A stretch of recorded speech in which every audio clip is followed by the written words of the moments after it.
My name is Bumpass. I'm a CPA. I've been a CPA for quite a while. I did take about a 10-year break, just to get my sanity back, and somehow, got back in it. And primarily, my practice focuses on taxes. We do a little bit of accounting, people do that, don't do any audits or things like that. So basically, it's just taxes, which is ironic because the only class I ever got in college was tax. But that was a long time ago. Things have changed a lot since then.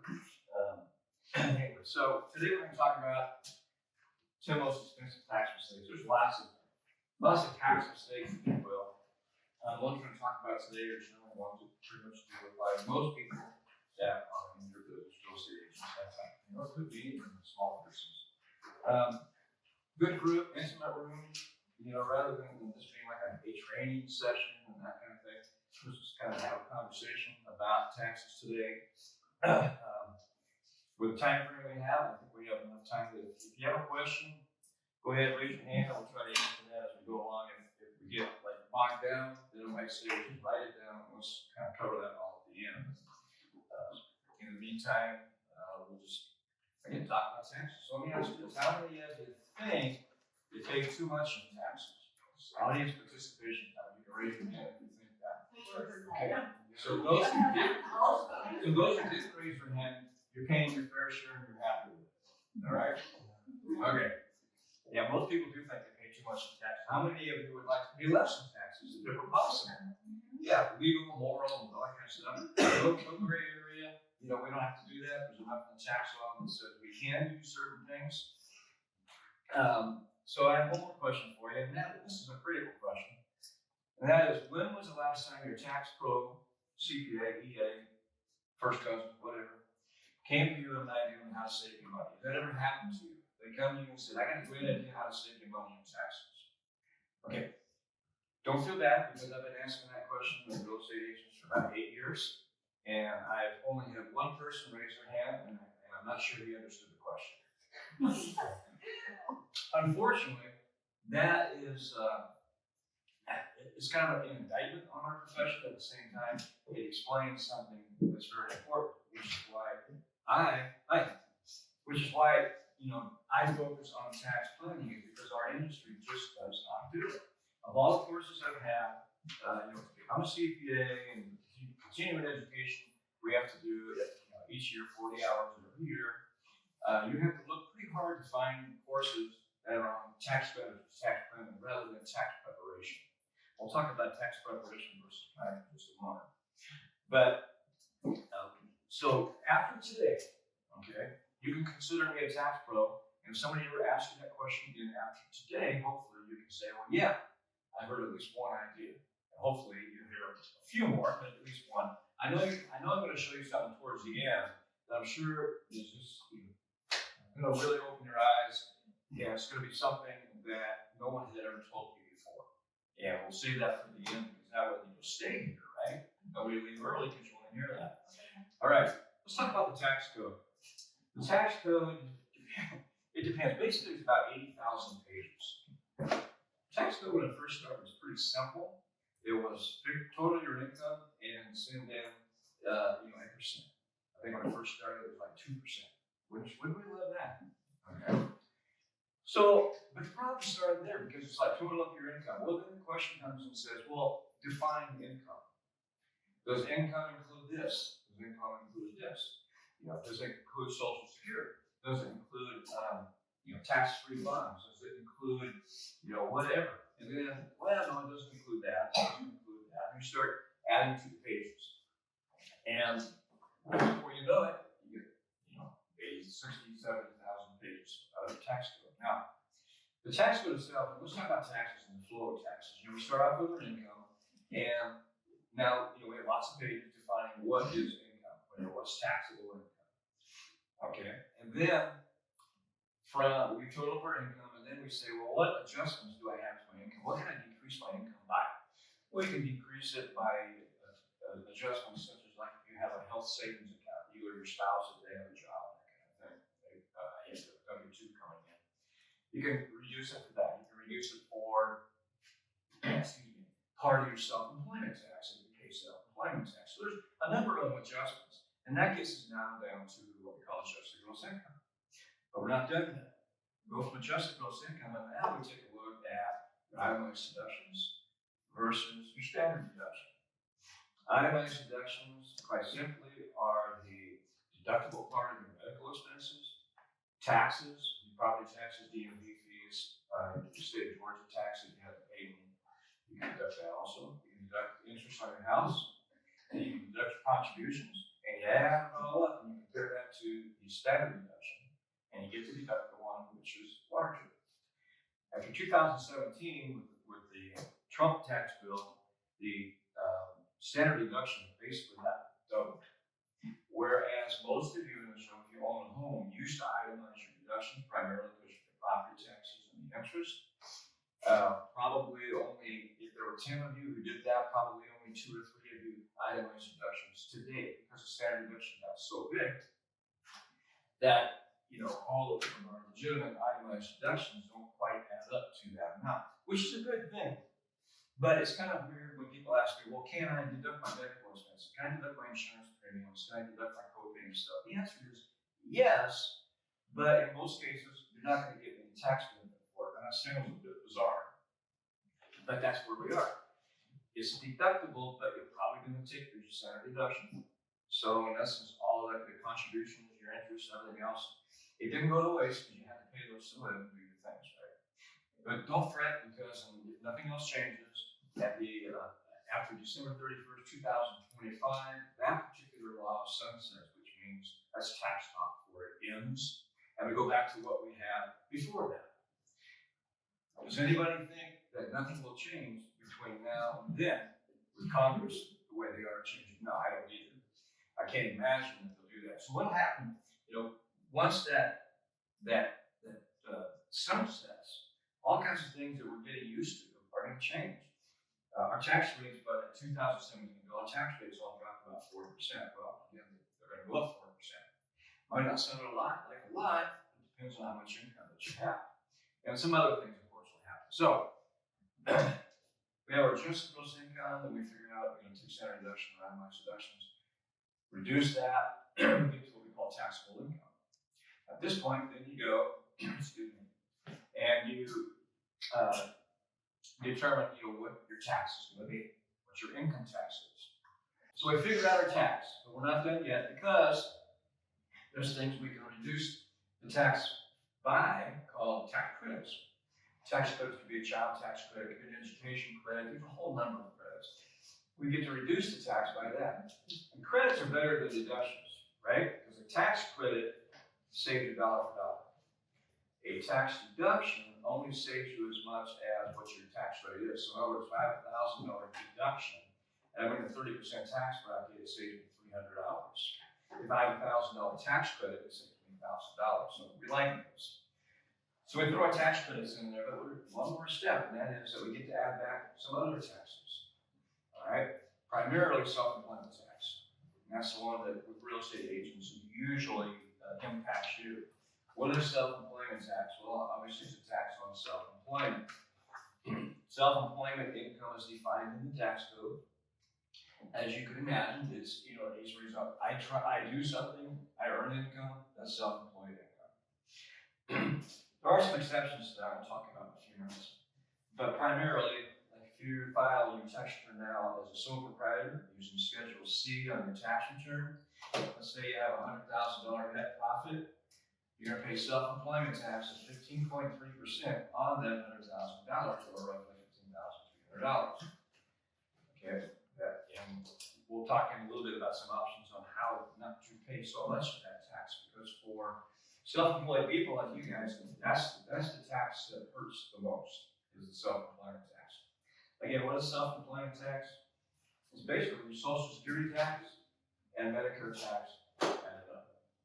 If you were an employee, or if you still are, if you get a W-2, you're going to have a total of 7.65% of your gross pay withheld for Medicare and Social Security. Your employer collects that and they send it in. But they take the same amount, 7.65%, they match it, right? Not voluntarily, they have to do that. And then that gets sent in on as well. So it's a total of 15.3%. You become self-employed, guess what? You get to pay both halves. That's where the 15.3 comes from. Isn't it fun that we are mandated to pay self-employment tax or have it taken from our W-2 our entire working life? But every year we hear threats of Social Security being taxed, so the government is giving you something when they've been taking it from you for 40 years before you ever start earning it back from them. I just think that's interesting. Yeah, don't you love when the government, like COVID, the COVID money we used to get anything else? The government's over there, acting all benevolent because they're going to help us out. It's like it's just giving us, well, you pay it back from your taxes. yeah. See, if it's a federal tax, we're going to pay for that, down the road, or we already have. If it's a state tax, it's a little bit different. Because I don't know if you know it, I don't know if you remember it, but in 2022, Georgia kicked back a little bit of money to everybody. Like $500, I think, or $1,000, something like that, their incentives. Anyway, that actually was a refund back of what we had paid in because the state had a surplus. So then we kind of got back what we already paid in. With the federal government, we pay in and then we pay in some more to reimburse. So, yeah. So, I asked again, does anybody think that they'd like to pay less in tax? Obviously. All right. So that's kind of how the tax structure works. And it's important to know, kind of have an overview of that, because the things we talked about, we're going to talk about deductions primarily, and we're going to talk about ways to hopefully hop out of Social Security tax. All right. The tax code, as I said, has many, many thousands of pages in it. But really, we look at the tax code, and it's being some complex thing nobody can understand, which, by the way, is very hard to understand. But we look at the tax code really in the framework of green lights and red lights. Okay? Red lights mean this. Red lights mean in the tax code, it's like stop here and pay your tax. So, for instance, a red light would be report all your taxable income. You have to do that, right? If it says you have self-employment income, pay 15.3% self-employment tax, we have to do that. That's a red light. You don't want to blow through the red lights, just like when you drive it. Right? But then there's green lights. In fact, there are more green lights in the tax code than there are red lights, believe it or not. Why is that? Well, you have to keep in mind and understand that there's really only two purposes for the tax code. One of them, obviously, is to raise money to fund the government. Anybody have an idea what the second reason for the tax code is? No guesses, okay? I'll tell you, it's to buy votes. All right, it's a political aspect of it. How do I know that? Because we have so many exceptions, so many green lights in the tax code. Those green lights are there. Another word for the green lights, and you may have heard this term, and you may, relate it to a negative connotation, but you shouldn't. Green lights actually are loopholes. All right, we've heard about the lousy rich people who take advantage of loopholes. All right. Well, let me ask you this: before the standard deduction changed, how many of you in here owned a home, paid interest, and deducted that interest as a deduction against your income? Sure, everybody did. That's a loophole. Why? Because the code started off saying report your income, except in these cases. So green lights really are nothing more than legal loopholes, and those really exist to encourage or to reward certain behavior on our part, so that basically, when you go to vote, you remember that when you go to court. Does that make sense? So if you had a Congress, I say the president can't pass anything, he decided it. If you had Congress and they lowered our tax rates by 20%, which would be wonderful, right? Okay, we would remember that, and what would we do? We'd probably generate more income because now we can make more income at a lower tax rate. So basically, the tax rate in that context is affecting your behavior, if you will. So we got red lights, we got green lights. We don't want to go through the red lights, but there are a lot of green lights. What we're going to talk about today really are some of the examples of green lights that apply to you guys. Does that make sense now? So really, you can simplify the whole tax thing as, okay, this is a red light, don't go, this is a green light. There are some cases that are almost like yellow lights, which says stop, take a look around, make a slow, cautious turn to the right. All right. One more concept I want to share with you is this one. And that is, you got into business, you work hard in real estate. Most people, you probably know this, but I'll tell you, most people think real estate works like this. They list their house for sale, and you come, you put a sign in front, you hang a lockbox, and you don't really do anything else. And some other agent brings a buyer, and you, not splitting, you get 6%. Wouldn't that be sweet? Okay? We know that's not the way it works. And we know that while you're trying to sell that house, you may miss birthday parties or weekend barbecues, you give up Saturdays for open houses, maybe even Sundays. Tomorrow you got a closing, it's a big deal, all of a sudden you find out 9 o'clock that night's blowing up, it's not gonna happen, you gotta scramble to try to save it. The underwriters, the day before the closing say, oh, we need, 1 or 2 more things, and you scramble to do that. People don't see that. But you work real hard for your money, hopefully you're successful, and you get your commissions, and at the end of the year you've done pretty well. And then what? Then there's taxes. We've got to put it all together. We've got to file our tax returns to find out how much we have to send in taxes. Okay? Or we got to basically, we want to get as much money as we can from the business side across the toll bridge or the troll bridge, whichever one you want to call it, to get on the other side of the bridge so we can actually use the money.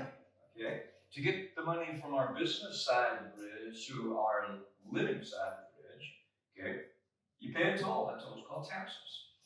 So what you want to do is you want to pay as little toll as possible to get money across.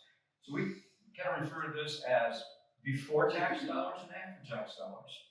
If your dollars go across the bridge and come into your pocket, and now you do things like pay for your kids' braces or put money into savings, just live on the money, pay for your kids' summer camps, whatever. All right, that's after-tax dollars. So any dollars that go across that bridge, those are after-tax dollars. They're expensive. Why are they expensive? If you're in a 30% tax bracket, you pay a 30% toll to get the money across. You with me? Wouldn't it be great if we could keep more of that money over on this side, on the business side of the bridge, and use the same money to pay the same expenses we were paying with after-tax dollars if we could pay those with before-tax dollars? Isn't that much better? Sure, why? Because again, if we're in a 30% tax bracket, if I can pull one of those expenses back over the bridge and I can make those a business expense, okay? Now I got to use 100% of the dollars instead of the 70% of the dollars left after taxes. So this is a really important concept that you need to remember and note this. This is one of the important concepts that I like to get is that anytime you spend after-tax dollars, when you could have spent before-tax dollars, you lose money. In our example, if it's a 30% tax rate, you lost 30%. What does that mean? That means you've got to go out and earn more income to basically replace that. So what real proactive tax planning does is it looks at your tax situation and it tries to determine how can we keep as many dollars over here on the business side and make those a legitimate business expense rather than letting it go across the toll bridge where now we spend after-tax dollars. All right, and I'll give you some examples of that as we go along. All right, does this make sense so far? Is it helpful? All right, let's talk about another concept. First mistake number 1. All right, and that is not understanding the difference between tax preparation and tax planning. Now, I started off asking the question that now you really should know the difference between planning and preparation. When I asked you, when was the last time your tax book came and said, I got a great idea on how to save money, none of you raised your hand. That means that your tax pro is probably not doing tax planning, proactive tax planning. What they're doing is tax preparation. When you take your tax information to your tax pro that you already have, and you still can do that, right? What you're paying them for is you're paying them for tax preparation, not planning. And I know that because none of you raised your hand when I asked if you have planning. So it's preparation. And quite frankly, during this time of year, there really isn't a lot of time to do much other than preparation. My wife asked me this morning, because I did a seminar yesterday in Woodstock, I'm doing this one today. She said, don't you have work to do? And I said, well, yeah, I'll get to that. I also got some staff, so that helps as well. But you need to understand the difference between planning and preparation. Most people think when I take my stuff to my accountant, my tax preparer, my CPA, whatever, they're making sure that I don't pay any more taxes than I'm supposed to. I mean, that's your expectation. Yeah, and most people do a good job of taking last year's numbers, putting them in the right boxes and the right forms and filing it by the right time so that you don't have late filing charges. That's tax preparation. And you expect them to do it right so that you don't pay any more tax than what you're supposed to. But here's the thing, you really can't do any tax planning on that tax return after the end of the year. The barn door is already closed. Now there's one exception to that we'll talk about in a few minutes. But generally speaking, there's really nothing to do except take last year's numbers, massage them, put them in the boxes, file the returns, and send them off. So there really isn't any time to do it, number one. Number two, most CPAs don't have that level of tax strategy planning. Again, as I said, with all the continuing education I do, you gotta dig pretty far to find out how to do that. So I've gotten kind of outside of the regular continuing education stuff and gone to specialized training. You know, first time I went to a real tax planning 2 days or 3 day seminar, I was just blown away. It's like, I've been in the business this long, and I didn't know that, I didn't know that, I didn't know that. Why? Because no one ever taught it before. So keep that in mind, is that planning and preparation are not the same thing. Why the windshield and the mirror? It's just a picture of, to explain that. You know, when we're driving, it's important to know what's ahead of us and what's behind us, correct? But it's more important to know what's in front of us than it is behind. So the rear view mirror really kind of, you know, basically represents tax preparation. It's looking backward, recording, recording history. While the windshield is, we're looking forward, we're being proactive. We're gonna plan how things are gonna be rather than record what did happen. Mistake number two is having an audit paranoia, what I call. And basically what that means is you're so afraid you're gonna get audited that you don't want to do anything different. Because if you do something different, you might be afraid it's gonna do what? Raise a red flag. I still run across real estate agents who don't want to take an office at home deduction because they've heard that it's a red flag and it's gonna cause an audit. Anybody ever heard that? Yeah, that's a myth. It's so much of a myth that, in fact, if you have a legitimate office at home, the IRS makes it real easy for you to take a tax deduction. You know, figure out the square footage times $5 a square foot, and that's your deduction, no questions asked. Now, if it was a red flag to have an office at home, would they make it that simple? Of course not. All right, we'll talk about that a little bit more in a few minutes. But you know, you should respect the IRS, but not fear the IRS. I don't remember the last time I had a client that got an audit. Now, I will say that in the last 10 years or so, what has increased is not audits, but what we call nuisance letters. You get a letter from the IRS, and you know, there's very little explanation. Basically, what it says is you owe us money. You know, send it in. Usually, that's a 30-day letter that you get with 20 days left, and then with 1 day left, you decide to call me about it. So many times. All right, audit paranoia. What does that mean? Well, let's lose bar graph a minute. This is like if you file, for instance, a Schedule C, and this is 1099 value. So 0 to 25,000 bucks on 1099. Very little chance of an audit. Okay, 25 to 100 increase. Okay, a 1099 of 100 to $200,000 is almost a 2.5% chance that you're going to get an audit, which is still pretty small, less than 2.5%. Okay, unless you're one of them at 2.5%. Okay. So the chance of an audit is slim, but what I'm trying to point out here is it depends really on how much you earn as to the impact on your chance of being an audit. So, and this is Schedule C's. So we're going to show you in a moment, well, what can I do to kind of lower my exposure, if you will? Because the audit rate for a corporation, a regular corporation, an S corporation, or even a partnership is about 1.5%, regardless of the income level.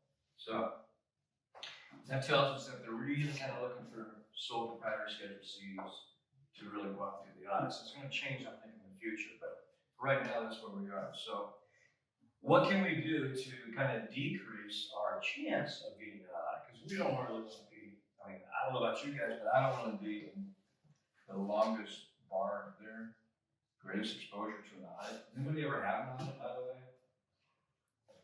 My parents did when I was growing up, and I've been petrified my whole life I would end up Do being you get audited. do you get visiting days? Go see them? No. Yeah, I remember the guys coming in their suits every day and wanting to sit in my mom's office. Yeah. Yeah, every day. And I would try to talk to him. Yeah, I would try to talk to him. My mom would say, "Come on, Yeah. There is one kind of audit that they say is really a randomly selected audit.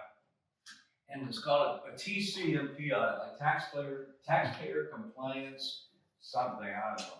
Basically, the purpose of it is they do these audits to kind of adjust their audit manuals. That's how they can go out and find out kind of what's really happening. And the reason it's an awful audit to have is because they will look at literally every piece of documentation you have. No tiki, no laundry. For instance, if you have an audit and they look at your automobile deduction, because that's a pretty big deduction for most realtors, if you can't satisfy them that you kept contemporaneous records on every single mile that we reported for a deduction, they don't negotiate, they just take them all out. Okay, so it's important to, that's how California had a practice out there originally, and the last thing I did out there was I had a client that had a TCMP audit, and that was the most painful thing. Drove me out of the business almost. Let's look at mistake number 3. Wrong choice of entity, business entity. All right, now these are really your 4 choices on how to operate your business. Either as a C Corp. A C Corp is really just a regular corporation, like Apple, Tesla, etc., etc. An S Corporation, a partnership, or a sole proprietor. Almost everybody who starts a small business, all real estate agents, almost all of them start off as a sole proprietor. Why? Well, number one, you have no idea if you're going to be successful at this or not. So you want to keep it as simple as possible. And that's very simple. In its simplest form, you don't even have to have a separate bank account, although it's highly encouraged that you do. You just basically kind of go out and get a few commission checks, have some expenses, and file your tax return on a Schedule C that's contained within your personal tax return. You get a bottom line number, it's either a gain or a loss. That flows through to page 1 of your tax return and gets included in what? That income number, right? So, what you don't see up here is you don't see LLC. How many of you are an LLC? Okay, how many of you have no idea if you're an LLC? Okay. An LLC, you may or may not have heard, most agents have this opinion that, let me rephrase it.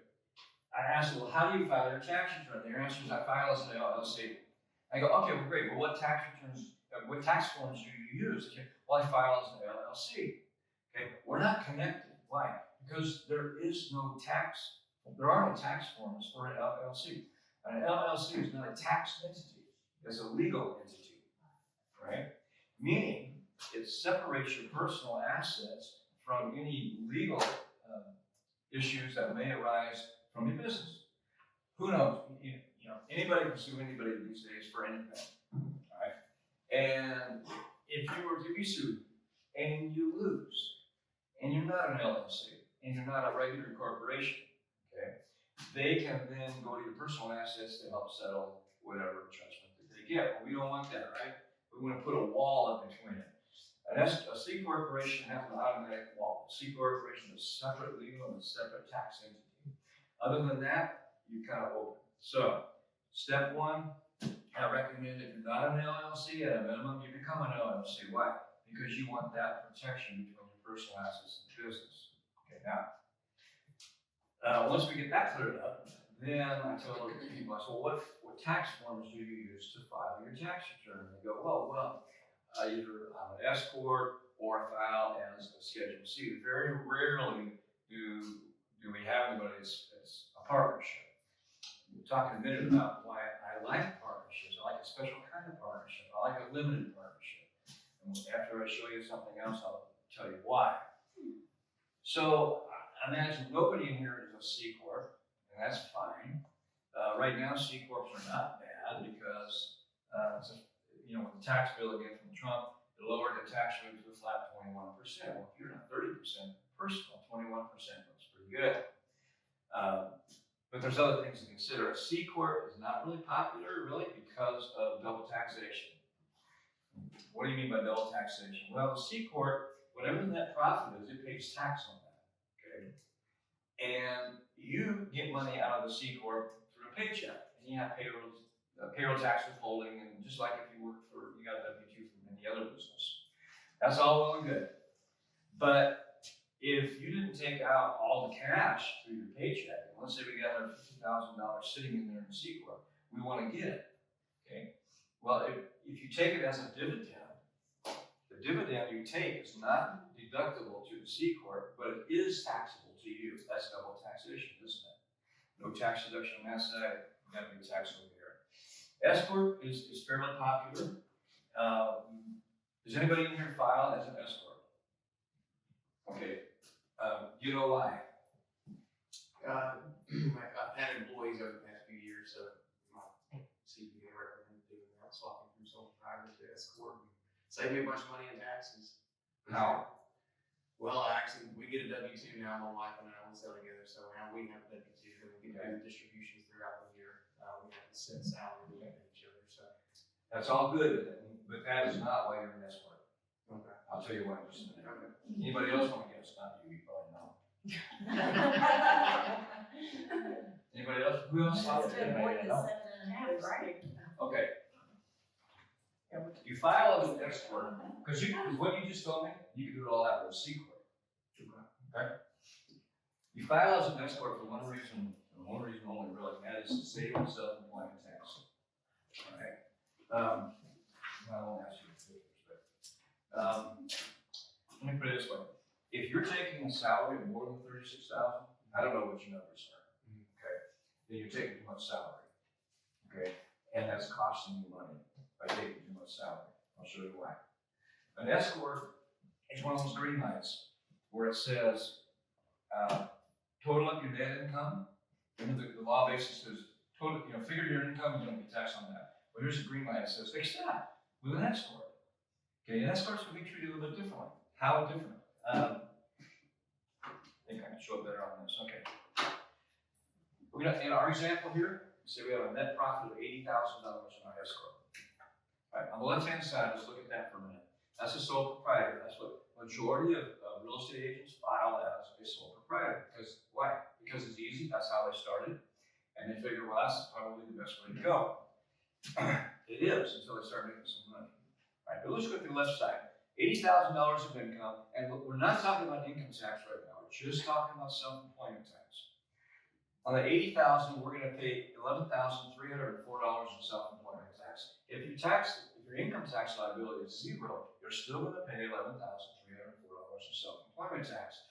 This is a tax for new agents in particular that really surprises them because nobody told them about it, and they made some money during the year, and now they got to cough up $5,000, $6,000, $8,000, $11,000. That's hard to do sometimes. So we have a net of $68,696. All right, now let's say we're an S corporation. We got that same $80,000. Now what the green light tells us is this: we can take the net profit from the S corp and we can allocate that to two different buckets. All right, one bucket is payroll, which you got, right? The other bucket we're going to call we'll call it profit right now. Let me see if that makes sense. So we're going to take the $80,000 on the S corp. We're going to put some of that in the payroll bucket and some of that into the profit bucket. All right. Let's talk about the profit bucket first, because this is a cool green light. The green light says whatever amount is in that bucket is not defined as earned income, which means it's not subject to self-employment tax. Which means whatever amount is in that bucket, I don't have to pay 15.3%, which means I just save 15.3%. With me?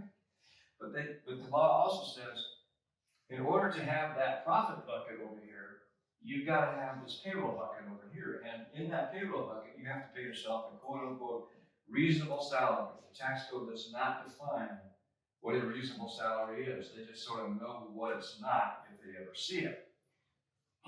So I got a bucket over here that I can save self-employment tax on. I have a bucket over here that I say no self-employment tax on. Which bucket do I want to put more money in? This bucket, right? Okay. That's why I say you want to look at how much your payroll is, because the more your payroll is, the less you have over here that you can save 15.3% on. Make sense? Okay. We know from the salary study that a full-time real estate agent who's, basically got a 1099, I say 60,000 or more, that amount is 36,000. So let's say, for instance, I don't know, let's just say you're getting a $56,000 W-2 for the year.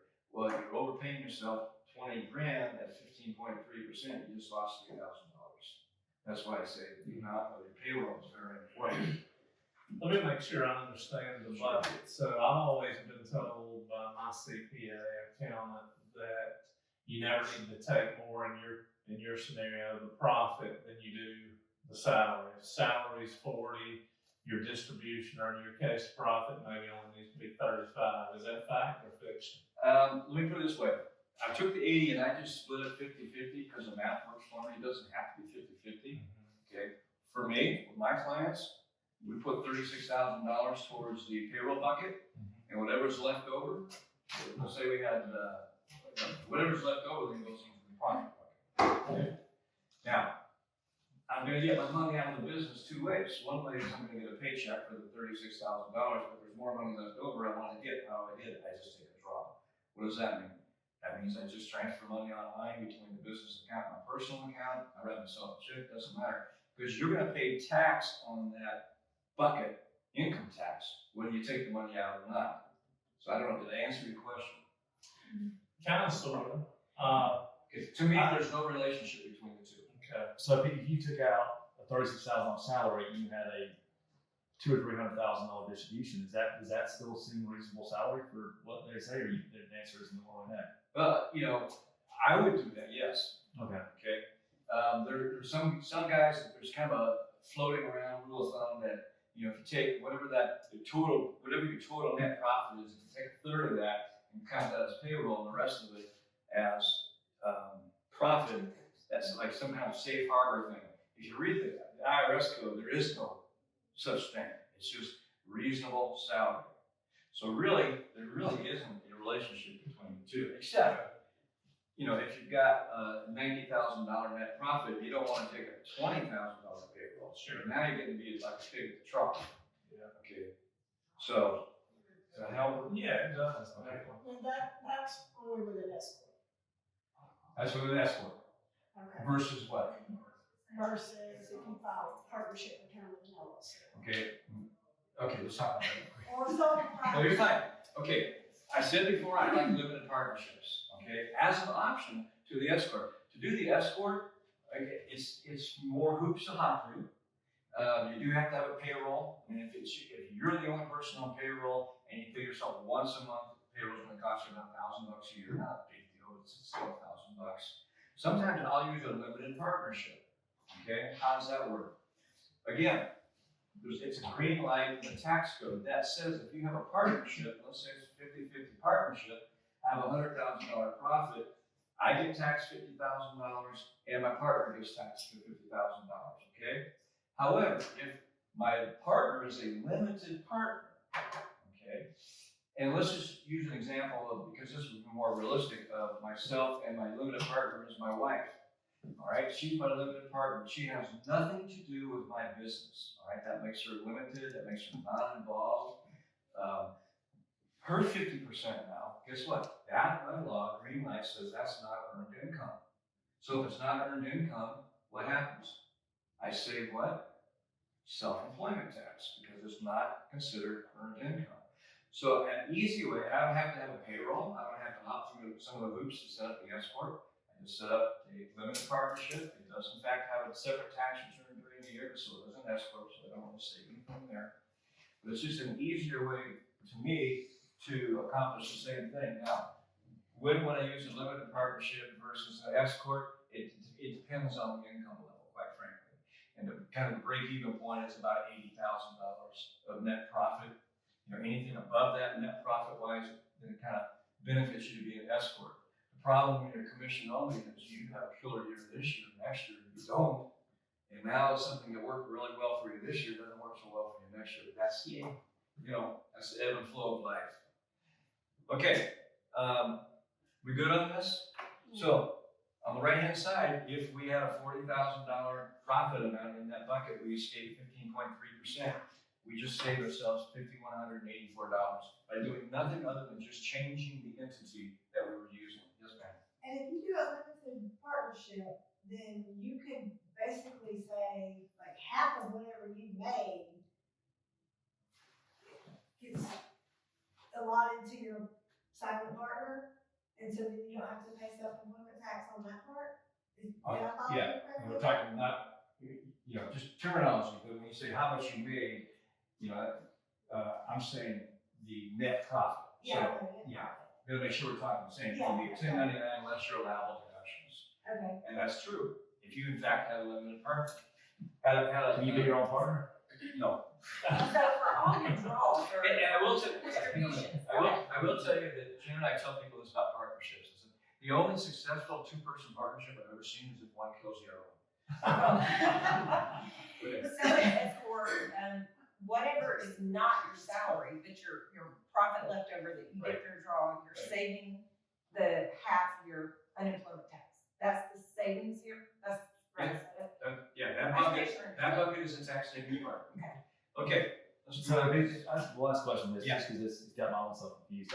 Like an example, you have like a husband and wife working together. They are working in the business, but how do you separate? Okay, they're both working in the business. Can't be a limited partnership. It can be a regular partnership, but that doesn't accomplish anything tax-wise. So the limited partnership makes sense, like for For me, So- Silent partner. Only if the other partner, the limited partner, can't have anything to do with the business. They can't do anything. it's almost like a spouse scenario that makes more sense than about anything. What's that? Like a spouse scenario that is not involving your Yeah. business. Or Well, like- yeah, to me, it's just, the only time I would ever use it is with a spouse situation. Yeah. The only time. You don't have all this. You don't have one. Yeah. So at one time today, and she's telling me all the things her husband does to help her in business, helps her go and put signs up, this and this and this. And I said, now, I set you up last year as a limited partnership, and I told you he can't have anything to do with the business. Oh, what I meant was he just goes with me to open houses and use my security. I'm like, that probably works. We'll go with that. All right, let's get going. Who's going to come in bid? All right. So all I'm trying to say here is different entities are going to yield different tax results. Now, also, you're not stuck with just one entity. I had a real estate agent who came to me years ago, and they managed property, they sold property, and they owned 5 rentals themselves. And they were doing it all, through Schedule C, and just getting hosed tax-wise. On the rental property, their rental properties, they have losses. They couldn't take all the losses because of limitations, et cetera, et cetera. So, we went through, did a plan for them, and ended up with an S corp for the real estate sales to avoid self-employment tax. We set up a C corp for their property management for the express purpose of implementing a medical expense reimbursement plan, which I'll talk about shortly. So basically, they convert all of their out-of-pocket medical expenses now became business expenses, so they can deduct all those.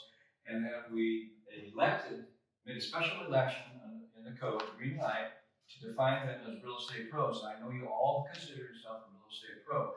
The IRS doesn't consider you a real estate pro, they just consider you, someone out selling real estate. There's a difference, I don't want to dig down into that, but the difference is why we did that was now that they're a real estate professional, all those losses on the rental properties they weren't able to take, now they're able to take them as operating expenses. So we ended up saving them about $22,000 a year just by making those changes. All we did was change the entities. Mistake number 4, missing business meals. Y'all look pretty healthy, so I don't think you're missing meals. But what I'm talking about here is the deduction for the meals. What do you have to have? You have to have basically 5 pieces of information, and here's those 5 pieces right there. How much, when, where, business purpose, and business relationship. If you have these 5 pieces of information, then you're golden, okay, as far as taking the deduction. You don't have to worry about it. The how much, the when, and the where, that's on the receipt you get, so that's easy. And then the business purpose and business relationship, I just write goes on the receipt, so I have everything right there. Then we save them digitally, because if you keep those receipts very long, they do what? They fade away. Exactly. Let me back up a moment. Okay. What counts as a business meal? You have to have a bona fide business discussion during the meal. Okay. It's not one of these things. Sandy and I go to lunch at the most expensive place in town, and we're just about finished and go, oh, darn, do you want to buy some real estate? Okay, that's not a significant material business discussion. You're going there for the purpose of discussing 2 or 3 properties in a showroom. Okay, now that counts, all right? It's for clients, prospects, referral sources, business colleagues. Currently, it's 100% most expenses. That's going to sunset. Actually, it sunsetted last year. Now it's coming back 50%. Meals at home. If you have events at home or events here, that counts. If there is, again, this significant business discussion that happens. Now, one thing that this 2017 bill did was we used to have this thing called entertainment that we could deduct. We don't have that anymore. We got rid of that. Darn it. That'll kill me. Yeah. So it's not so bad, because entertainment is the new marketing. Okay? Just keep that in mind. We can figure that out. The IRS could too. So try to reclassify basically what the marketing Figured out how to. entertainment. What the entertainment really dealt with was like giving tickets for the Braves game or something like that, where you have a significant business discussion either before or right after, and in the meantime you played around golf, went to the Braves game, whatever the case is. Okay. I see the benefit of family employment. All right, what does that mean? I just told you that your spouse, if they're living in a partner account, has anything to do in the business, right? Well, I'm not talking about that tax aspect now. I'm talking about another one. This one, typically, we're talking about hiring your kids. You can hire your child in your business at age 7.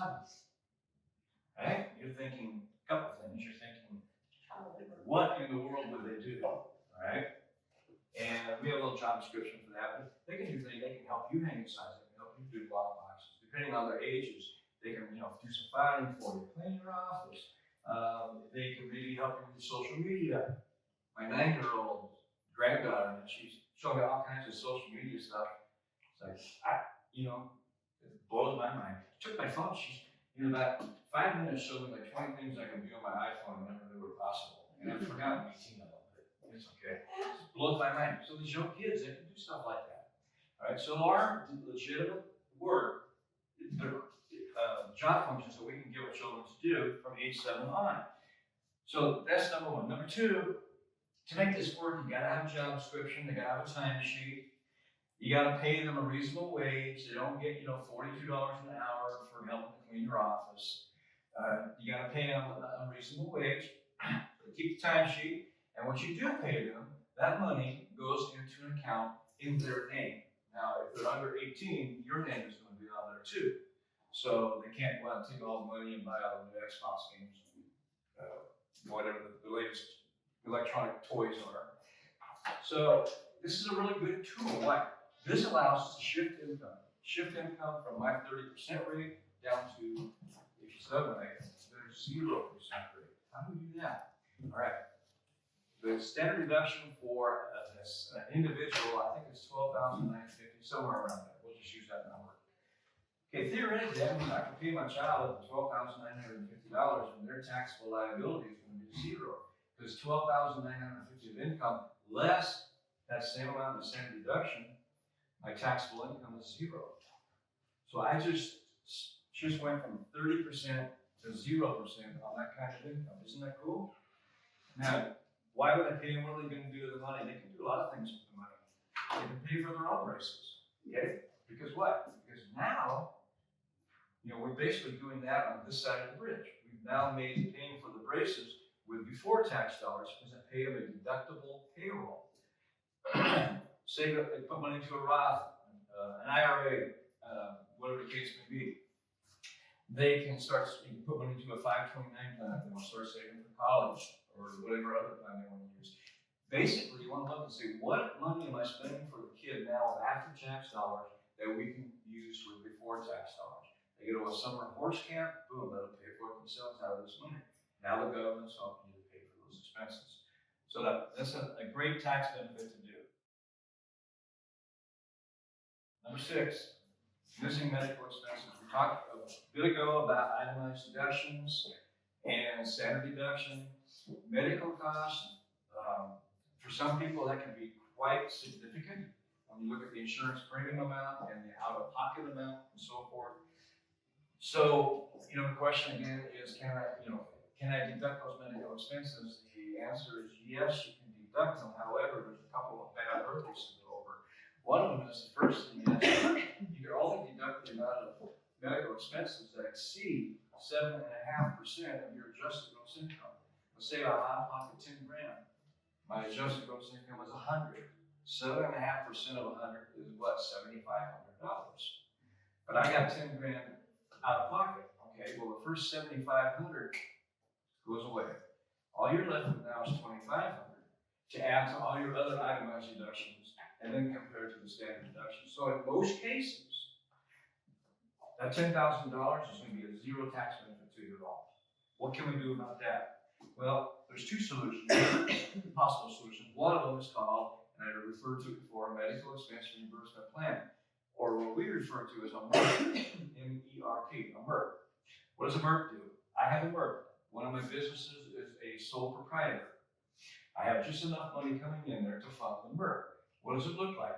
Okay, a MERP is a employee benefit program, so you have to have an employee. I can't be my own employee in a sole proprietor, so I hire my wife. My wife is my employee. Now, because I said a limited partnership, they can't have anything to do with the business, right? Now, in this situation, she has to be involved in the business. She has to provide some kind of service to the business. And I pay her MERP in lieu of a payroll. I don't give her a paycheck. I reimburse her for her MERP, her out-of-pocket medical expenses. So once a month, well, it's not just for her, it's for the employee and their dependents. Who's her dependent? Me. She would say I'm a really big dependent, but so our joint medical costs, our out-of-pocket costs, our insurance premiums, co-pays, whatever the case is, once a month totals them up, gives them to me, we write a check out of the business, give it to her, make it out to her. I now have deducted legitimately all of 100% of the the medical expenses as a business expense. Okay? That amount of money, let's say it's $3,000, I get a deduction over here, I save income tax, and I save self-employment tax. And to her, it's not taxable at all. Why? Because we did it under a fringe benefit plan that there's a green light in tax code that says we can do this. Isn't that cool? Okay? Not everybody can have it. It depends on kind of what your entity type is. With an S corporation, you can't do it. The S corporation is good because we stay at 15.3% self-employment tax. It's bad because if you own more than 2% of it, which you do, all right, there's a red light that says you can't have any fringe benefits out of the S corporation. In fact, a lot of times I see in an S corporation, the S corporation will pay the health insurance for the owner. Can they deduct it? Yeah, they can deduct it. However, that amount of money now becomes taxable to them on their W-2. So they are saving a bit of tax, but not a whole lot. All right, I said there were 2 solutions. One is the MERP, the other one is an HSA, health savings account. If you qualify basically by having a high deductible plan as defined by the IRS, and the high deductible is really not all that high. If you qualify for the HSA, you basically set up an HSA account.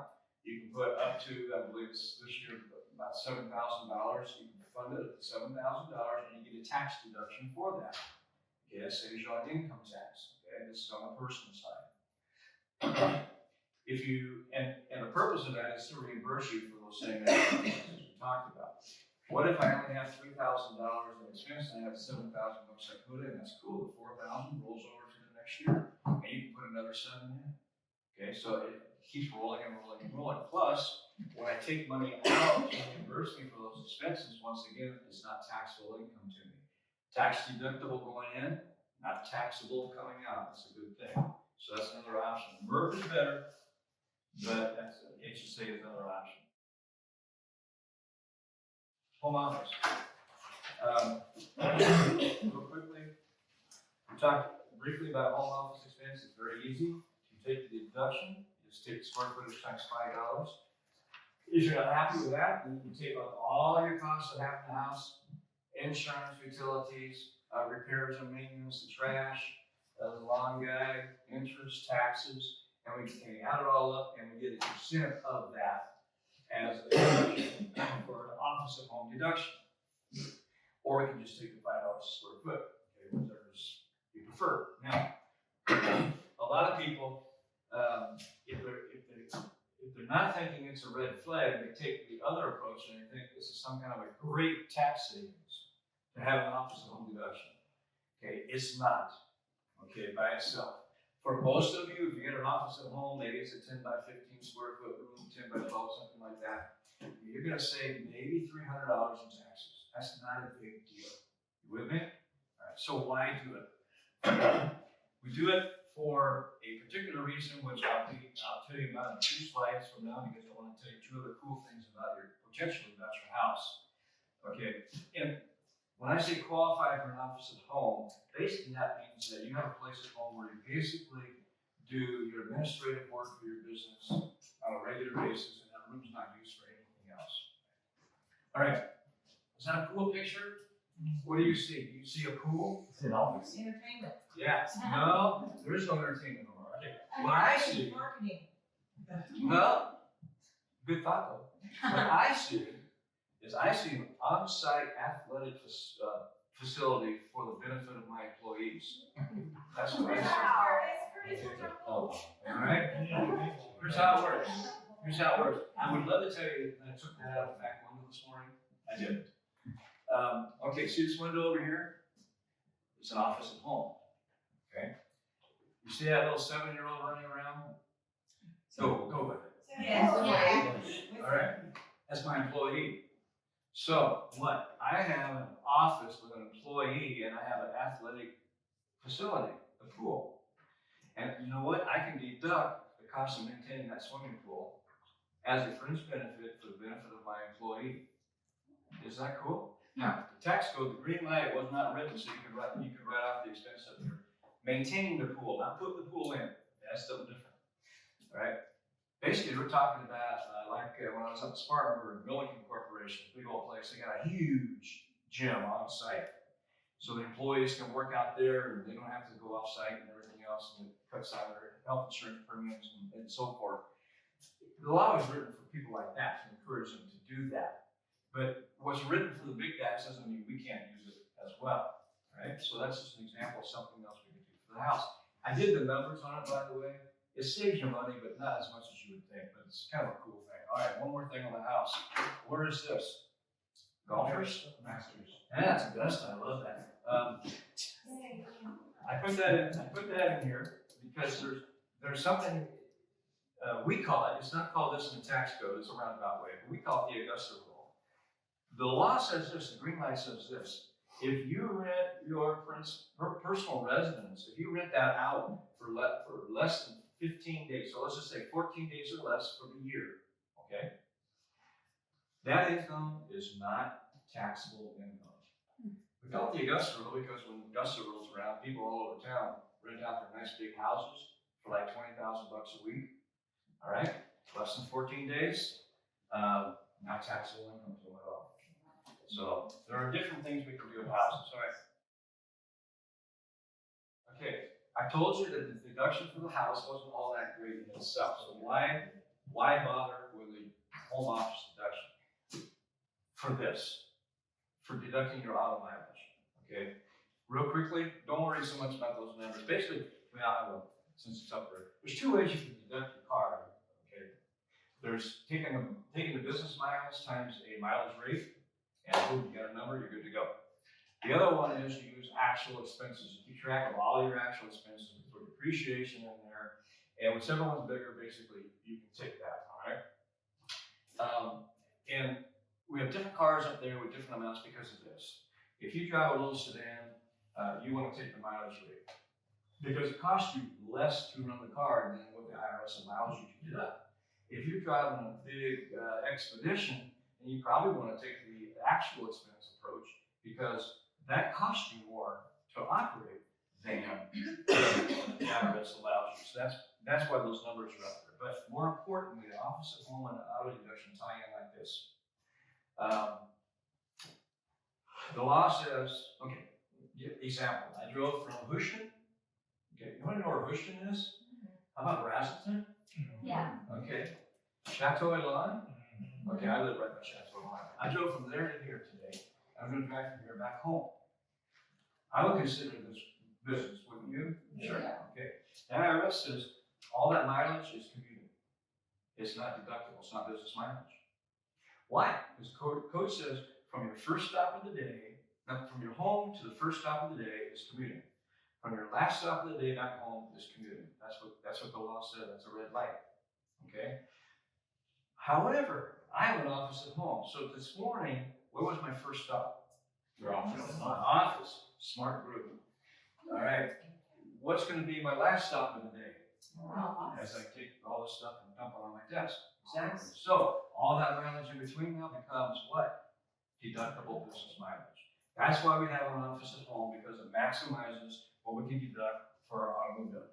All right. Just a side note, if you personally own your car and you have an escort and you're taking a deduction on the escort for the auto use, you can only do that if you have in place an accountable reimbursement plan. I'm not going to dig down deeper into that. I just wanted to throw out that because the escort doesn't own your car, it can't take a deduction for it. Same thing. You want an office at home deduction on your escort, you're going to cover that in your accountable reimbursement plan. All right. Number 9, wrong retirement plan. I put this in because a retirement plan, how you fund a retirement plan, first of all, the worst retirement plan you can have is one that you don't put any money into. All right. And I got some young people in here, that's good. You might be thinking, I don't have enough money right now to put into your retirement plan. I'll wait till later on. Later on comes a lot faster than you think. Okay. Compounded interest, the way it works is you put a little bit in for a long period of time, and you'd be very surprised at what you get. All right. How this relates to taxes is this. Most people, if they do fund a retirement plan, they fund it generally with either a 401k or a traditional IRA or an SEP plan, simplified employee plan. Those are the typical ones for real estate agents. And we do that because we believe that this is a good tax move on our part. We put the money in, we get a tax deduction today, right? And that's cool. And we don't have to pay tax on it and the gain until when?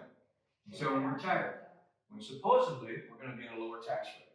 That's pretty much what the spiel is. Isn't that right? All right, I got to show you something.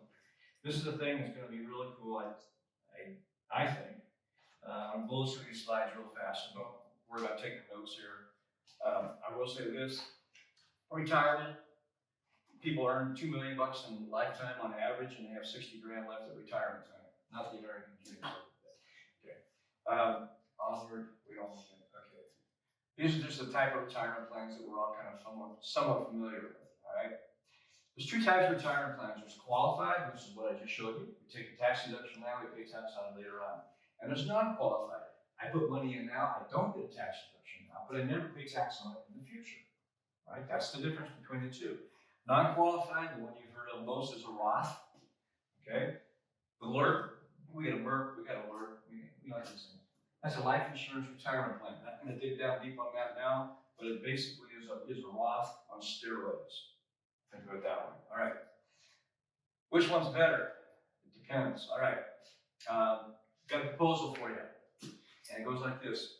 You put up all the money, you take all the risk, you manage the business on a day-to-day basis. We're going to be partners, okay? Equal partners. But you do these, you do this, and then 30 years from now, I'll come and tell you as your partner how much you owe me. Would you do that deal with me? No. Why? I don't know. Sounds crazy. Because you have no idea how much I'm going to ask for, do you? Okay? You don't know. Okay, every time you put money into a 401k or an IRA or an SEP, take the tax deduction today, this is exactly what you're doing. You put in all the money, you're taking all the market risk, you continue to put the money in, And then the IRS, when you retire, then they're gonna tell you how much you owe them. Who thinks tax rates might go up in the future? If you think tax rates are gonna be higher later, is it a good idea to kick the tax can down the road? Another way to think of an IRA is IOU. Okay, at some point in the future. All right, don't worry about that. I want to show you this. I know we're stuck done.